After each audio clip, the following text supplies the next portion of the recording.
चलो भाई। नमस्कार दोस्तों, मनीष कुमार शर्मा और लक्ष्य मनीष पर आपका हार्दिक स्वागत करते हैं। और आइए आपके लिए यूजफुल इसके लिए अभी समय और दूरी का एक नया चैप्टर लेकर आए हैं। तो चलिए शुरू करते हैं। देखो भाई, कल हमने दो टाइप पढ़ी और दो टाइप कौन कौन सी थी। एक तो थी जब दो व्यक्ति विपरीत दिशा में चले, विपरीत दिशा में चले। और दूसरी थी जब दो व्यक्ति एक ही दिशा में चले, एक ही दिशा में चले। ध्यान रखिए, जब दो व्यक्ति विपरीत दिशा में जाएंगे तो इनकी चाल हमेशा जुड़ेगी, और जब दो व्यक्ति एक ही दिशा में जाएंगे तो इनकी चाल हमेशा घटेगी। बस ये ध्यान रखें, जो आपको सबसे ज्यादा कंफ्यूज करेगा क्वेश्चन में सबसे पहले, अगर आपके ये ध्यान है तो पूरा क्वेश्चन आपका सही हो जाएगा। और आज जो हमारी अगली टाइप है, ये है कि जब दो एक व्यक्ति या कोई दूरी को भिन्न भिन्न चाल से चला जाए।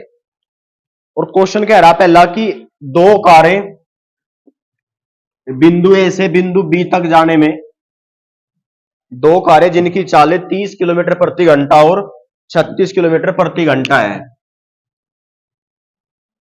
एक कार दूसरी की तुलना में 3 घंटे समय कम लेती है। थोड़ा सा क्वेश्चन बीच में से हमने कम लिखा, लेकिन आप सोच कर बताओ।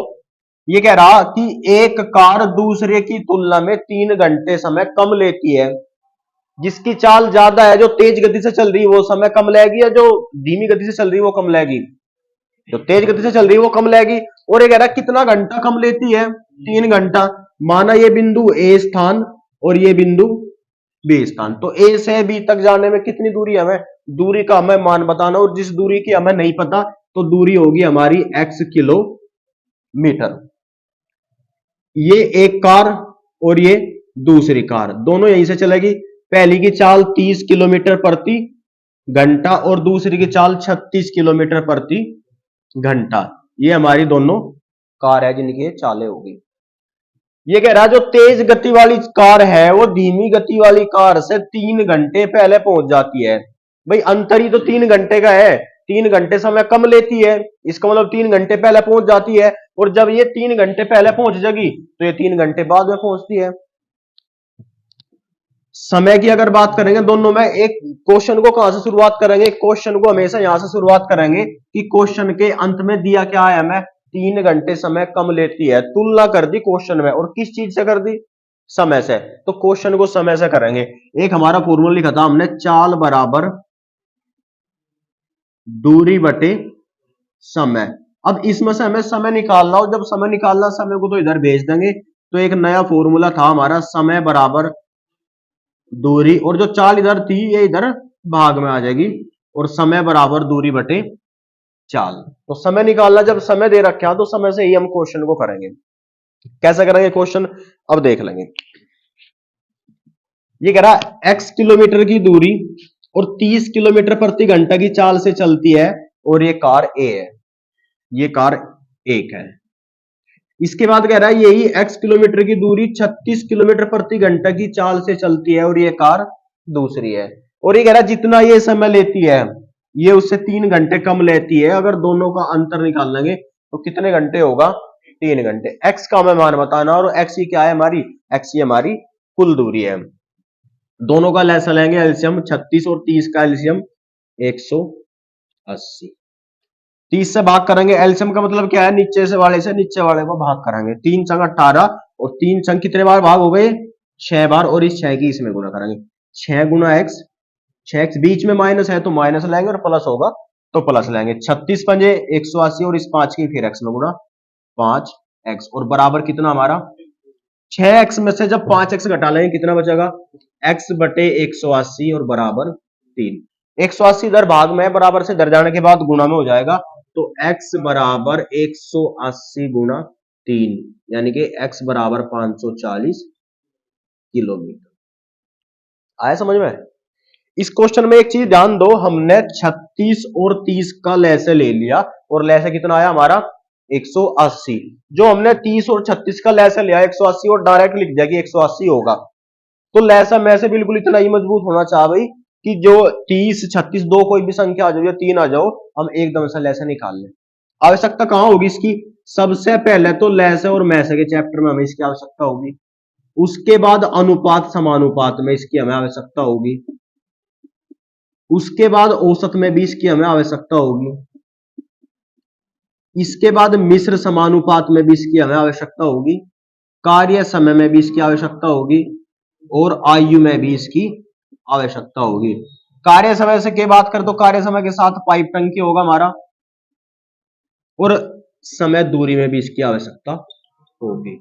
और समय दूरी की हम बात करेंगे, समय दूरी के साथ साथ नाव, धारा और रेलगाड़ी। अब एक एलसीएम, अगर हमने एक एलसीएम निकालना सीख लिया तो कम से कम है 20% चैप्टर हम हर चैप्टर को अपनी तरफ से करके चलेंगे। देख लेंगे एक बार कैसे हमने एलसीएम निकाला। जैसे जैसे आपका पेपर नजदीक आता जा रहा है तो हर चीज का रिविजन करेंगे, जितनी भी चीजें बीच में आती रहेगी सभी का वही रिविजन कर लेंगे।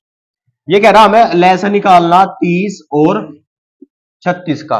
एक लेसन तो ये हम जो डायरेक्ट निकाल लेते ऐसे निकालना थे 30 और 36 का लेस है। जो सबसे पहले हमने जहां से शुरुआत करी थी लेस निकालने की, सबसे पहले सबसे छोटी संख्या से काट लेंगे, 15 दूनी 30 और 18 दूनी 36। फिर 2 से भाग करेंगे, 15 तो नहीं कटता, जो भाग नहीं होने का उसे ऐसा कैसे लिख लेंगे, और 2 निम 18। अब 2 से भाग नहीं होने का, 2 से बड़ी संख्या 3 से भाग करके देखेंगे, 3 पंजे 15 और 3 तीन 9। फिर 3 से भाग करेंगे, 5 तो भाग नहीं होता लेकिन 3 एकम 3। अब 5 ही बच गए और 5 से ही भाग होगा, और जब तक अंत में 1 ना आ जाए तब तक नहीं छोड़ने। जितनी भी ये सारी संख्या लिखी है इन सबकी गुणा कर लेंगे और वही हमारा लैसा होगा। 2 गुणा 2 गुणा 3 गुणा 3 गुणा 5 ते 15 ते 45 दूनी 90 दूनी 180। कितना हमारा लैसा होगा?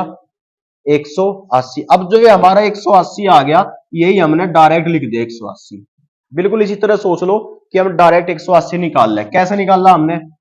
एक संख्या 30 और दूसरी संख्या 36।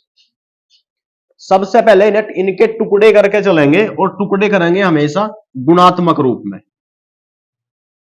और गुणात्मक रूप में कैसे? यही लिख लेंगे गुणात्मक रूप में कैसे।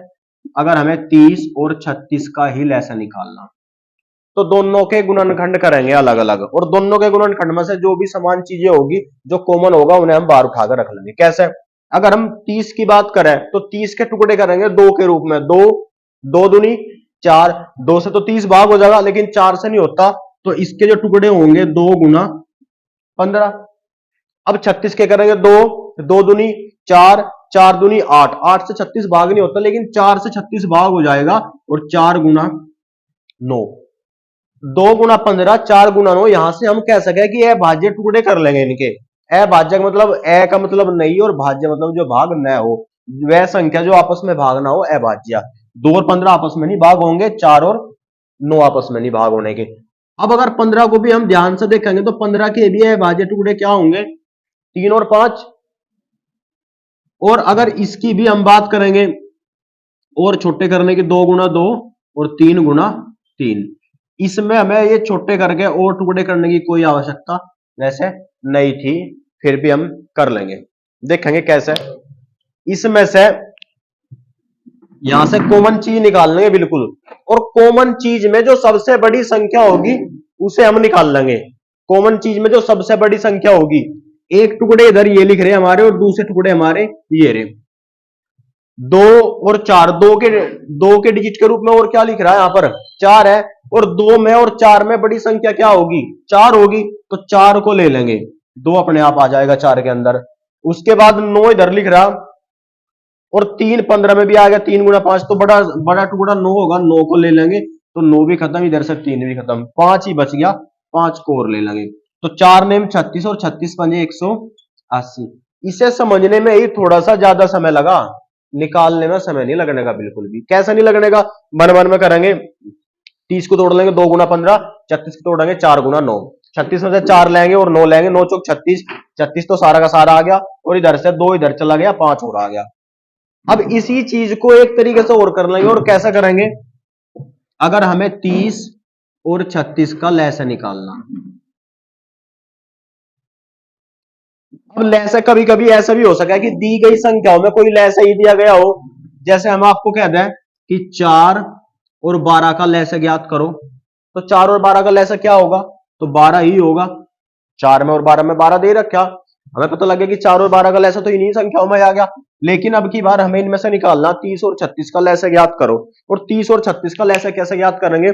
सबसे पहले जो बड़ी संख्या होगी, इस बड़ी संख्या को छोटी संख्या से भाग करके देखेंगे।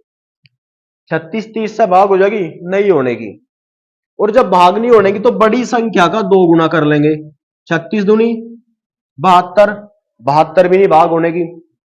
फिर 3 गुना करेंगे 108, वो भी नहीं होगी। फिर 4 गुना करेंगे 144, वो भी नहीं होगी। और फिर 5 गुना कर लेंगे, 36 गुना 5 तो 36 पंजे 180। इसका गुणा करते चले जाएंगे, 1 गुना 2 गुना 3 गुना, 36 पंजे 180। जो 180 है 30 से भाग हो जाएगा। तो जब ये 30 से भाग हो जाएगा, इसका जितना भी गुणा 30 से भाग हो वही हमारा लैसा होगा। ठीक है। क्वेश्चन नंबर 2 ये कह रहा है रामेश्वर अपनी बाइक से 405 किलोमीटर की यात्रा करता है। अगर दूरी की हम बात करेंगे, दूरी की बात करेंगे तो कितनी दूरी हमें दी गई? 405 किलोमीटर।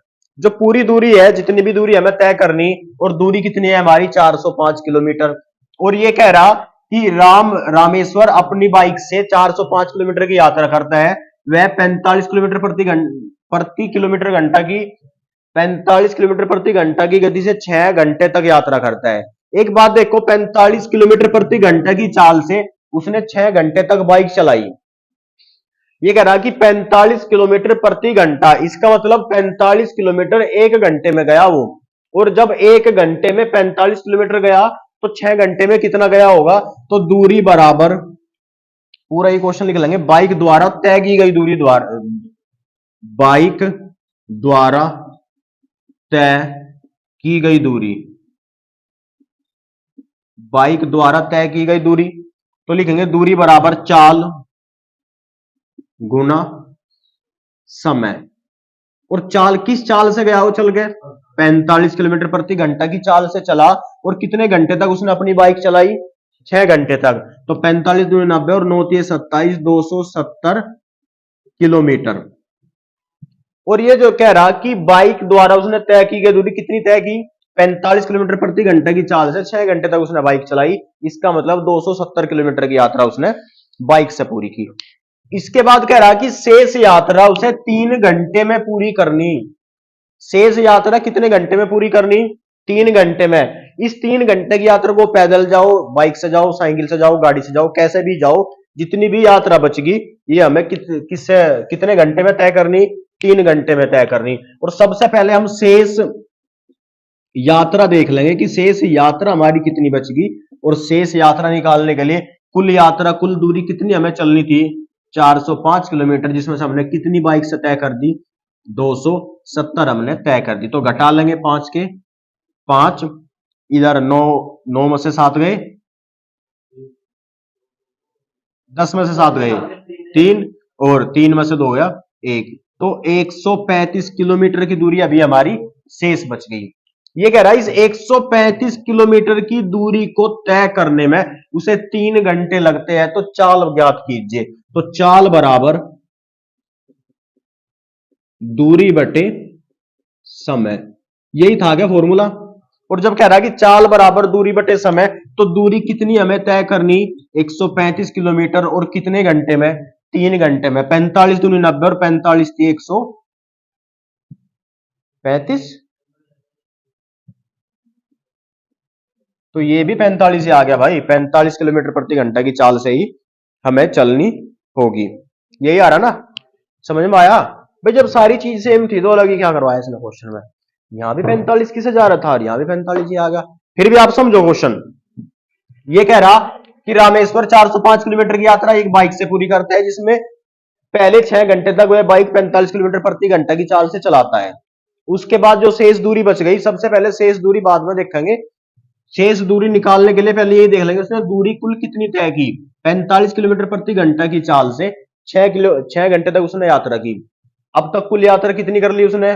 270 किलोमीटर। इस 270 जो इसने यात्रा पूरी कर ली, कुल यात्रा हमारी 405 थी। 405 में से 270 उसने तय कर ली, और जो शेष यात्रा हमारी बच गई वो बच गई 135 किलोमीटर। और ये बता रहा है कि शेष यात्रा को हमें 3 घंटे में ही पूरा करना। और जब 135 किलोमीटर हमें 3 घंटे में पूरी करनी, तो 1 घंटे में हम कितने दूरी चलेंगे? 45 किलोमीटर। तो आंसर आ गया 45 किलोमीटर प्रति घंटा। ये हमारा क्वेश्चन था। ठीक है दोस्तों। अगली टाइप है हमारी, जब कोई व्यक्ति अपनी आंशिक चाल से चले। आंशिक चाल का मतलब क्या हो? आंशिक का मतलब होता है अंश, कुछ हिस्सा। अपनी पूरी चाल ना चलकर उस चाल में से उसके कुछ हिस्से से चले। अगर हमारी चाल पूरी जो भी रही होगी उसके कुछ हिस्से से, उसमें से हम चाल कम करके चले। तो क्वेश्चन कह रहा है कि एक कार कुछ दूरी तो हमें नहीं दी, और यही हमें पहले दूरी निकालनी। ये कह रहा है कि एक कार कुछ दूरी, अगर दूरी की बात करेंगे तो दूरी तो हमें नहीं दी, और दूरी होगी हमारी x किलोमीटर। ये कह रहा 25 घंटे में एक कार कुछ दूरी 25 घंटे में तय करती है। ये कह रहा है कि कुल समय कितना आ गया उसका? 25 घंटे। एक कार कुछ दूरी 25 घंटे में तय करती है यदि वह अपनी कार की गति का 1/5 भाग कम कर दे। यदि वह अपनी कार की गति का 1/5 भाग कम कर दे तो कार उतने समय में 200 किलोमीटर कम दूरी तय करेगी। तो कार की चाल ज्ञात करो। क्वेश्चन को करना कहां से है? सबसे पहले ये देखेंगे, क्वेश्चन में बहुत सारी चीजें दे रखी और बहुत ज्यादा कंफ्यूजन कर रखा। क्वेश्चन की शुरुआत कहां से करेंगे? क्वेश्चन की शुरुआत यहां से करेंगे। ना तो हमें क्वेश्चन में कार की गति पता, और ना ही कार की हमें अभी चाल पता, और ना कुल हमें दूरी पता। ये पता लेकिन कुछ दूरी उसने, एक कार ने कुछ जो भी दूरी थी वो कुछ दूरी ही पूरी दूरी थी, और कितने घंटे लगे उसे तय करने में? 25 घंटे लगे।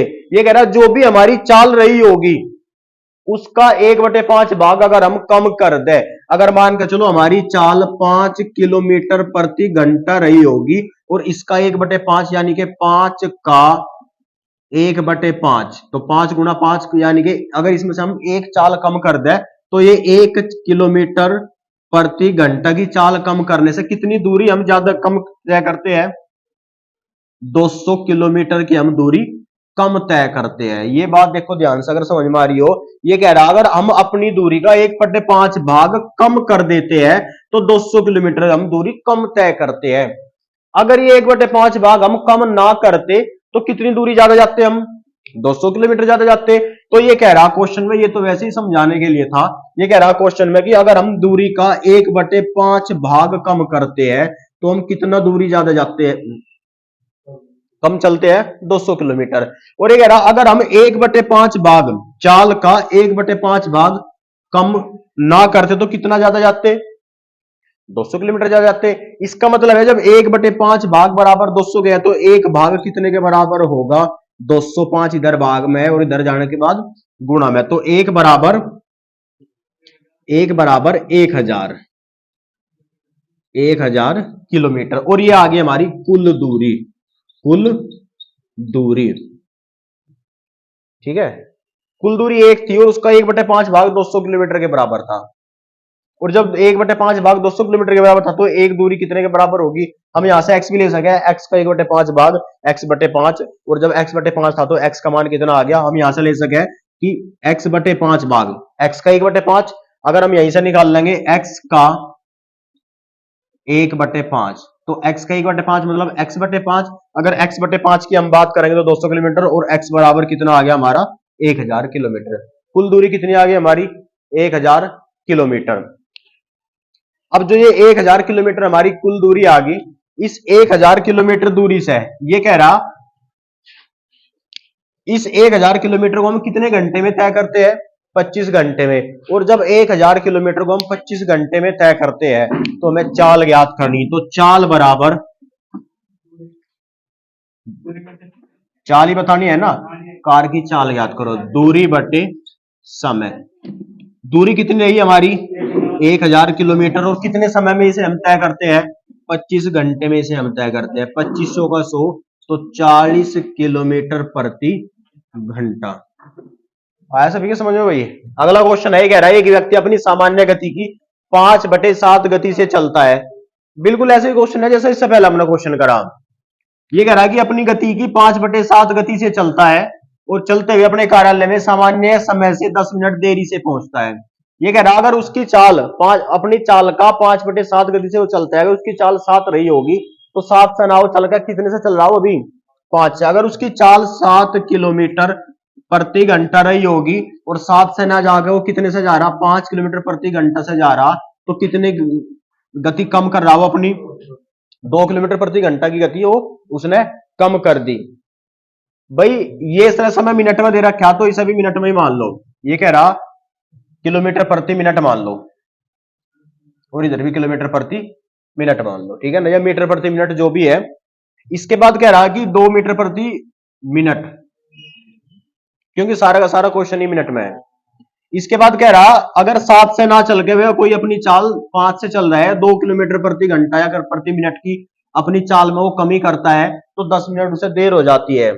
तो 10 मिनट, जो 10 मिनट का समय है वो कितने मिनट में, कितनी किलोमीटर प्रति घंटे किलोमीटर प्रति मिनट की चाल से चलने में देर हो जाती है, 2। ये कह रहा अगर 2 किलोमीटर प्रति मिनट उसकी चाल कम ना होती तो 10 मिनट उसे कम ना लगती, अगर चाल पूरी होती उसकी तो समय से पहुंच जाता, लेकिन चाल में 2 की कमी आ गई, और कमी आने से कितना मिनट समय लगा, कितना समय कम लगा, 10 मिनट। तो ये कह रहा कि 2 की कमी आने से कितना मिनट कम लगता है, 10 मिनट। 2 एकम और 5, 2 पंजे 10। तो ये कह रहा कि 1 मिनट बराबर 1 मिनट में कितनी दूरी चलता हो, 5। और ये कह रहा अगर वो अपनी सही चाल से चले तो कितनी देर में पहुंच जाएगा, कितनी चाल होगी उसकी, 5। और जब 1 बराबर 5 है तो 5 का हमें मान बताना था, 5 बराबर 25। वैसे भी कर सके ऐसे, ये कह रहा 10 मिनट की देरी होती है 2 किलोमीटर प्रति घंटा कम होने से, और हमें बताना कि 5 किलोमीटर अगर प्रति घंटा उसकी चाल रही होती तो कितनी देर, कितनी जल्दी हो या किस समय वो पहुंच जाता। 2 पंजे 10 और 5 पंजे 25 मिनट में। एक क्वेश्चन और देख लो। ये कह रहा कि 2 जहाज की गति का अनुपात 11:18 है। 2 जहाज की गति, एक जहाज ए और एक जहाज बी, और ये कह रहा दोनों की गति अगर इसकी 11 है तो इसकी 18 है, और गति का मतलब है दोनों की चाल का अनुपात दे दिया इसने। ये कह रहा है कि पहला जहाज, यदि पहला जहाज ए 3 घंटे में 1650 किलोमीटर की दूरी तय करता है, ये कह रहा है जब 3 घंटे में 1650 किलोमीटर की दूरी तय करता है तो चाल निकाल लेंगे, और चाल बराबर दूरी बटे समय। और कितनी दूरी तय करता है 1650 कितने घंटे में, 3 घंटे में, 3 पंजे 15 और 3 पंजे 15, तो दूरी कितनी आ गई इसकी, दूरी आ गई 550 किलोमीटर प्रति घंटा। और ये कह रहा कि ए की जो चाल आई, ए की चाल आ गई 550 किलोमीटर प्रति घंटा, तो ए की चाल 550 किलोमीटर प्रति घंटा, और ए का अनुपात 11 ही है ना। तो ये कह रहा है जब ये चाल भी एक ही है और ये भी एक ही चाल का अनुपात है तो दोनों के मान बराबर होंगे, यानी कि 11 अनुपात कितने के बराबर होगा, 550 के। और जब 11 550 के बराबर होगा तो एक कितने के बराबर होगा, 50 के। और बी की चाल बतानी तो गुना बी की चाल, और बी की चाल का अनुपात गुना बी की चाल का अनुपात, और बी की चाल का अनुपात कितना है, 50 गुना 18, 18 पंजे 90 किलोमीटर प्रति घंटा। इस क्वेश्चन को थोड़ा सा ऐसे भी कर सकते थे कि 550 ए की चाल बटे ए का अनुपात, ए की चाल बटे ए का अनुपात और गुना बी का अनुपात 18, अगर इसे इससे काटेंगे तो भी कितना होगा, 900 किलोमीटर प्रति। थोड़ा सा ध्यान देंगे, क्वेश्चन में कुछ और पूछ रखा, क्वेश्चन में मीटर प्रति सेकंड हमसे पूछ रखा। तो पेपर में जब भी कभी ऐसा क्वेश्चन करेंगे सबसे पहले क्वेश्चन की अंतिम लाइन जरूर पढ़ेंगे, पूछ का क्या रहा हो। जो हमारी चाल निकल गई वो किलोमीटर प्रति घंटा निकल गई, आपको ऑप्शन में तो ये भी मिलेगा लेकिन गलत हो जाएगा, ये लगा दिया क्यों, क्योंकि चाल हमें मीटर प्रति सेकंड बताना, और किलोमीटर प्रति घंटा से मीटर प्रति सेकंड बदलने के लिए किसकी गुणा करेंगे हम, 5/18 की गुणा करेंगे। तो चाल कितनी आई थी हमारी 900 और गुणा 5/18, पंजे 90 और 5 पंजे 250 मीटर प्रति सेकंड। आया भी दोस्तों समझ में, ठीक है।